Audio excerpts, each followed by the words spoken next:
शिवसेनेच्या महिला fire brand नेत्या म्हणून तुमची ओळख आहे, परंतु आज सकाळपासून म्हणजे मागील 15 दिवसापासून तुमचं तिकीट वाटपाची चर्चा चालू होती. भाजपनं ऐन टायमाला तुम्हाला धक्का दिलाय, काय पहिली प्रतिक्रिया आहे तुमची? हे बघा, हे 8 दिवस झालं आमचं सुरू होतं की 2 दिवसापूर्वी पण आम्ही सगळे लोक, आमची जी कमिटी आहे त्यांची कमिटी आहे, आम्ही समोरासमोर बसलो होतो. ह्याच्यामध्ये सगळं व्यवस्थित ठरलं होतं की 2 जागा जिथे 4 आहे तिथे, जो आपला हिंदू वार्ड आहे जिथे तिथे तुम्ही 2 घ्या किंवा एखाद्या वेळेस आम्ही 1 घेतो, हे सगळं व्यवस्थित झालं. आमचा फॉर्म्युला पण ठरला. जिथे आमच्या 33 पैकी आम्ही 13 जागेवरती आमचं फायनल झालं होतं. मात्र जेव्हा आमची बैठक सुरू होती तेव्हा आम्हाला लक्षात येत होतं की हे बैठकीमध्ये सगळे पॉझिटिव्ह आहेत, पण 1 जण पॉझिटिव्ह नाही. ते समोरासमोर आम्हाला लगेच कळत होतं. मग ते आमचे जिल्हा प्रमुख असतील, मी असतील, आमचे लोकसभा संपर्क प्रमुख राजू भाऊ असतील, आम्ही सगळेच होतो. जे आपले वरपुडकर साहेब होते ते सुरुवातीपासूनच त्यांचा विषय थोडासा डगमग होता की बाबा आपल्याला जिथे जागा जसं 5 मध्ये, वार्ड क्रमांक 5 मध्ये आहे तिथे त्यांना पूर्ण पाहिजे होतं. पण आम्ही पण शिवसेनेचे आहोत, आम्ही पण आमचा हक्क मागणार ना तिथे.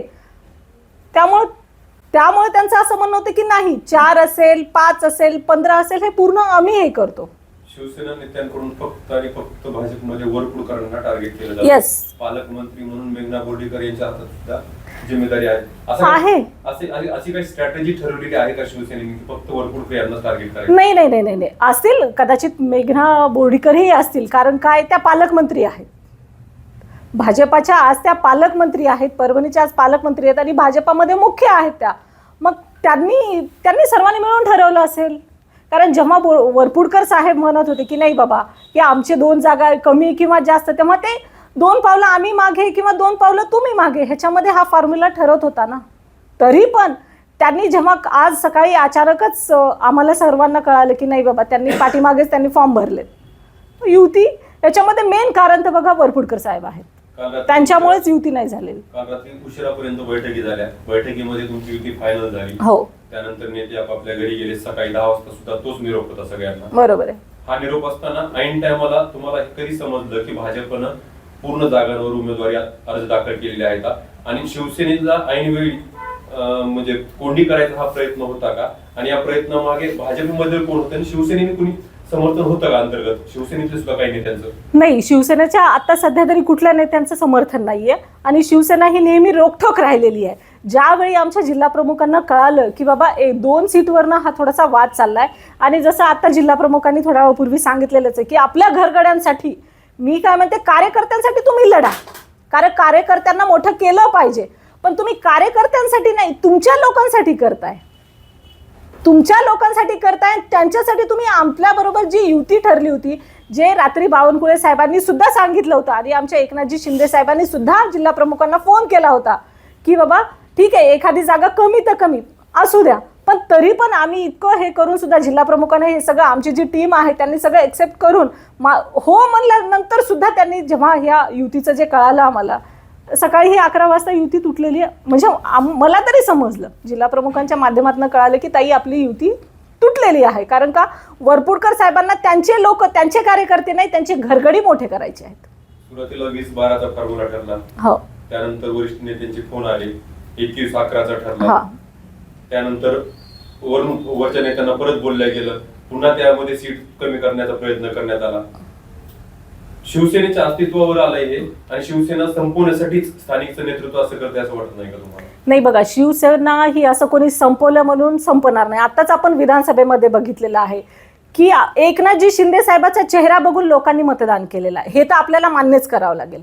जे भरघोस यश मिळालेलं आहे ते फक्त शिंदे साहेबांमुळे मिळालेलं आहे. ज्या लाडक्या बहिणीने मतदान केलेलं आहे तो दुसरा तिसरा कुठलाही भाऊ नाही, ते एकनाथजी शिंदे साहेबांकडे बघून मतदान केलेलं आहे. आणि आता पण महापालिकेला जे मतदान होईल ते शिंदे साहेबांकडे बघूनच केल्या जाईल. आणि स्थानिकला पण आमचा जो भगवा आहे तो 100% ह्यावेळेस महापालिकेवर फडकणार, म्हणजे फडकणार. आणि तेव्हा भाजपला कळेल की सेनेची काय ताकद आहे. आणि आज जेव्हा युती तुटली हे त्यांना समजलं, तेव्हा पण ते पण खूप परेशान झाले. त्यांनाही वाटलं की बाबा आपल्या 1-2 घरगड्यासाठी आपण ही युती तोडून काय करतोय. शिंदे साहेब भाजपच्या दबावाखाली आहेत. नाही, शिंदे साहेब बघा हे कोणाच्या दबावाखाली काम करणारे नाहीयेत. शिंदे साहेबांचं व्यक्तिमत्व हे, शिंदे साहेबांनी बाळासाहेबाच्या तालमीमध्ये आणि दिघे साहेबाच्या तालमीमध्ये मोठे झालेले आहेत. ते असं कोणाच्या दबावामध्ये येऊन राजकारण करणारे नाहीयेत. भाजपतर्फे आणि शिवसेनेतर्फे, मग आता ज्या लाडक्या बहिणी आहेत हं. त्यांना न्याय कोणातर्फे भेटेल? बरोबर ना? शिंदे साहेबाच्या माध्यमातून, शिवसेनेच्या माध्यमातून 100% न्याय मिळेल. आताच मी तुम्हाला सांगितलं की बाबा आम्ही 18 ते 19 महिलांना उमेदवारी अर्ज आम्ही दाखल केलेले आहेत आणि सर्वात जास्त हे शिवसेनेच्या माध्यमातून लाडक्या बहिणींना हे मिळेल. आता प्रचारात तुमचे मुद्दे कोणते राहतील? परभणीचा विकास सर्वात महत्वाचा आहे. परभणीचा विकास. तुम्हाला धोका दिलाय त्याच्याबद्दल काय आहे?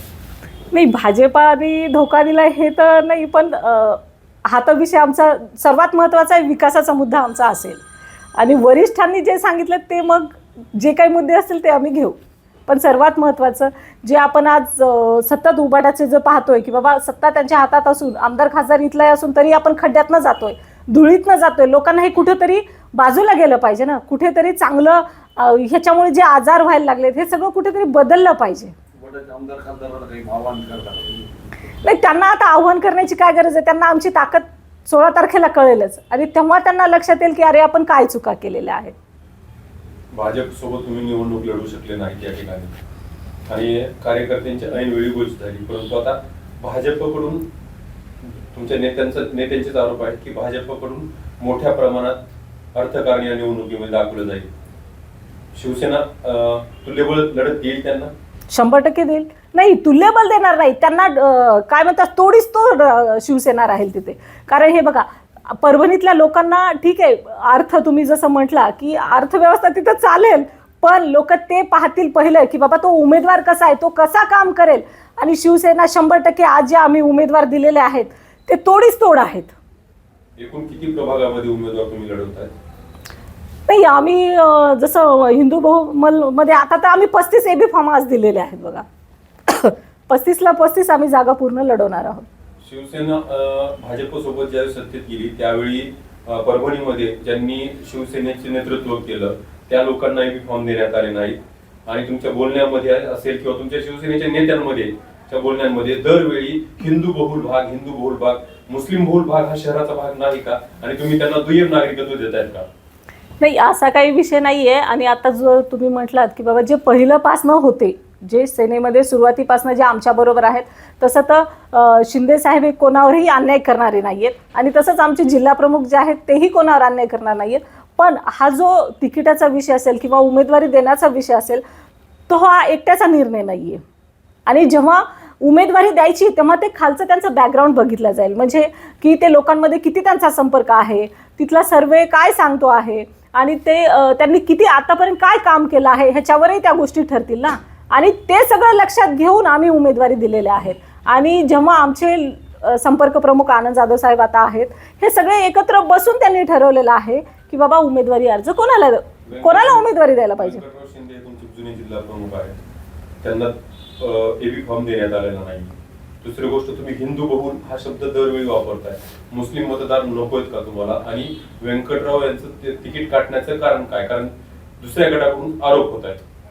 नाही बघा, आमच्या माजी जिल्हा प्रमुखांचा जो विषय आहे तो आमचा संपर्क प्रमुख, आता जे रनिंग जिल्हा प्रमुख आहेत हे सर्वांनी बसून ठरवण्याचा विषय आहे. आणि एबी फॉर्म आम्ही जसं पहिलं म्हटलं की बाबा आमचं पहिलं ठरलं होतं काय की 12 आणि 21 जो फॉर्म्युला ठरला होता त्याच्यामध्ये आमच्याकडे वरून जो आदेश आला त्या आदेशावरती आम्ही पालन केलेलं आहे.